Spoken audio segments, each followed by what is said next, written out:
मैं भारत को भारतीयता की मान्यता के आधार पर फिर से खड़ा करना चाहता हूं, उस काम में लगा हूं।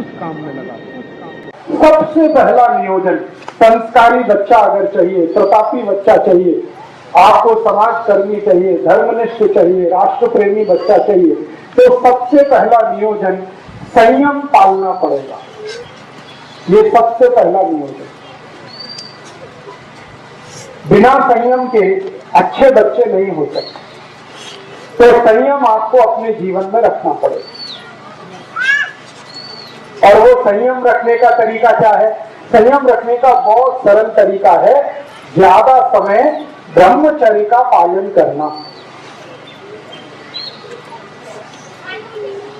ब्रह्मचर्य संयम पालने का सबसे बड़ा तरीका है, सबसे आसान तरीका, ये ब्रह्मचर्य का पालन करना।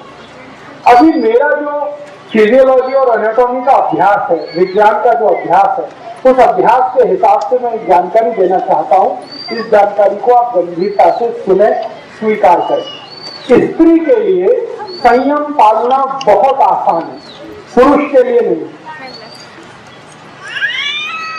माने क्या है, ब्रह्मचर्य का पालन किसी स्त्री को करना हो तो वो बहुत आसानी से कर सकती है, पुरुष के लिए ये संभव नहीं होता।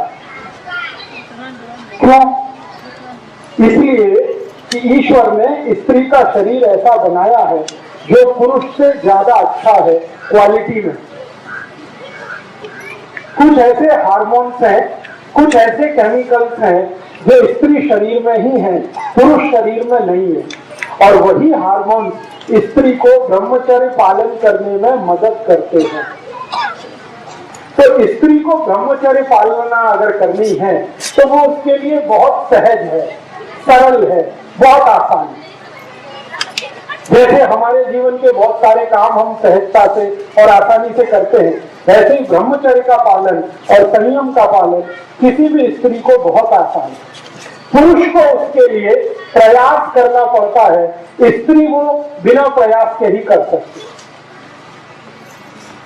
तो मैं ये बात जो कह रहा हूं वो सब भाइयों के लिए कह रहा हूं कि अगर अच्छी संतान चाहिए, तेजस्वी, तपस्वी, संस्कारी संतान चाहिए, तो आपको ब्रह्मचर्य का पालन करना है।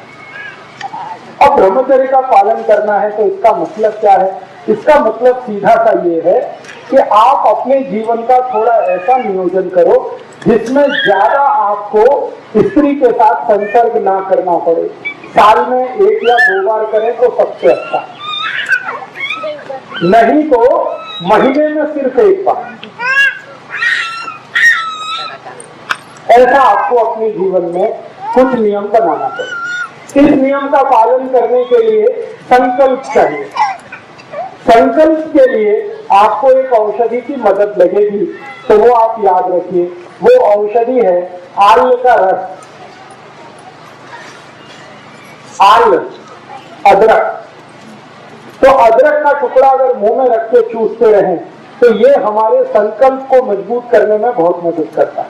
किसी भी तरह का संकल्प हो, ब्रह्मचर्य पालन का संकल्प हो, व्यसन मुक्ति का संकल्प हो, पैसे के पीछे नहीं भागने का संकल्प हो, अपने जीवन में साधारण तरीके से रहने का संकल्प हो, ये सभी संकल्पों में मदद करता है। तो हमें अच्छी संतान के लिए संयम का पालन ब्रह्मचर्य की मदद से करना है और कोशिश करनी है कि साल में 1 या 2 बार, नहीं तो महीने में ज्यादा से ज्यादा 1 बार, ये आपको करना है पुरुषों को। स्त्रियों के लिए ये सहज है, सरल है, क्योंकि भगवान ने उनको कुछ ज्यादा गुण दिए हैं। उनमें से एक गुण ये है